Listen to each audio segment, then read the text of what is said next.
The Better Outcome segment today being brought to you by mycdlp.com, mycdlp.com. Let's see what we've got here. Can you use divorce support income for getting a mortgage? Alimony, spousal support, maintenance, child support, and other support payments ordered through divorce proceedings come in different shapes, sizes, and creative solutions. The divorce team may have successfully structured support orders that satisfy both parties. However, how the paying spouse makes the payments after the fact may negatively affect the receiving spouse's ability to obtain mortgage financing. 3 common issues that may disqualify support income when applying for mortgage financing. Number 1, meeting the consistency and stability test for mortgage financing. Not paying support directly to the receiving spouse, reconciling support payments with outstanding debts and other agreements. Meeting the consistency and stability test for mortgage financing. The basic rule for using support income as qualified income for mortgage financing purposes is the 636 rule. For spousal or child support to be qualified income, we typically need to show 6 months proof of receipt and 36 months continuance after the loan is closed.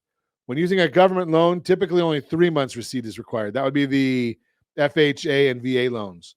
The problem becomes when spousal support is ordered paid for only 3 years, by the time there are 6 months payments receipts, there's no longer a 3-year continuance and the income becomes disqualified. Another hurdle with support income other than meeting the 636 rule is documentation and receipt guidelines. 2 specific criteria must be met to use support income in addition to the 636 rule. For support income to be qualified income, it has to meet standards for consistency and stability, meaning support must be paid as ordered.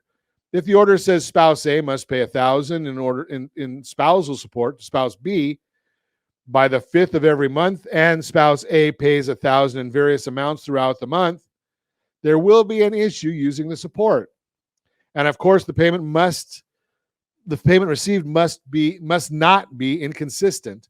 So for example, spousal child support as qualified income must be paid in full as ordered on time as ordered. Meaning that if the paying spouse pays $700 one month and $1,100 the following month, and maybe pays on the 5th of one month and then on the 20th the next month, it is not paid as ordered and will not qualify as qualified income.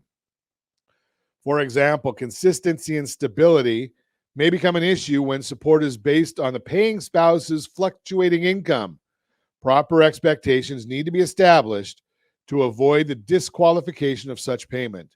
It is crucial to involve a certified divorce lending professional during the divorce mortgage planning process to avoid these common mistakes.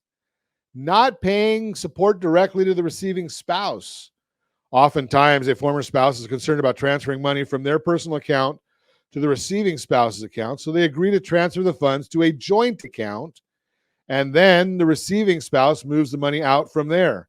In this case, the income is not usable because you can't pay yourself support, and effectively, that's what just happened. Whether intentional or not, both spouses must understand the implications of how support is paid and received and the potential adverse effects it may have on obtaining mortgage financing. Reconciling support payments with outstanding debts and other agreements, another cause for concern, is when one spouse is required to pay monthly support. However, both spouses are responsible for certain expenses, such as child and medical expenses. The spouses may agree to reconcile the ordered support payment with the shared costs, thus effectively netting out support payments. For example, during temporary orders, the husband was ordered to pay the wife $9,500 in monthly support. However, out of that $9,500, he was to pay the mortgage, utilities, and medical expenses directly and then pay her the remainder in cash form. In addition, the wife was to refinance the existing mortgage within a specific time frame once the divorce was final. Unfortunately, the income received may be disqualified because it is neither consistent nor stable. Suppose you ever are in the situation with one of your cases. In that case, it's cleaner and easier to pay the total support amount ordered and have the receiving spouse pay the bills directly from a mortgage financing perspective anyway. Since 2014, certified divorce lending professionals with the Divorce Lending Association have been helping divorcing homeowners make more informed decisions regarding their home equity solutions. Divorce mortgage planning is a holistic approach to evaluating mortgage options and the overall financial objectives related to divorce situations. Incorporating divorce mortgage planning into a settlement process makes it easier to identify possible solutions and assist both parties in letting go of counterproductive positions and emotions. In addition, a CDLP can assist in taking stock of possibilities, resources, and answers regarding the marital home, other real property, and mortgage financing opportunities. A successful divorce settlement results from effective communication and strategic negotiations in such a manner that both divorcing parties come out whole or at least on the road to recovery.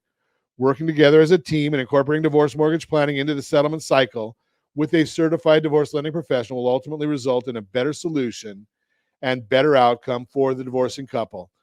Highly recommend you grab our Divorce Your Mortgage workbook, mydymworkbook.com, mydymworkbook.com. Get a hold of the book, fill it out, send it back. We'll put together a whole report for you. That is the Better Outcome segment brought to you by mycdlp.com, mycdlp.com.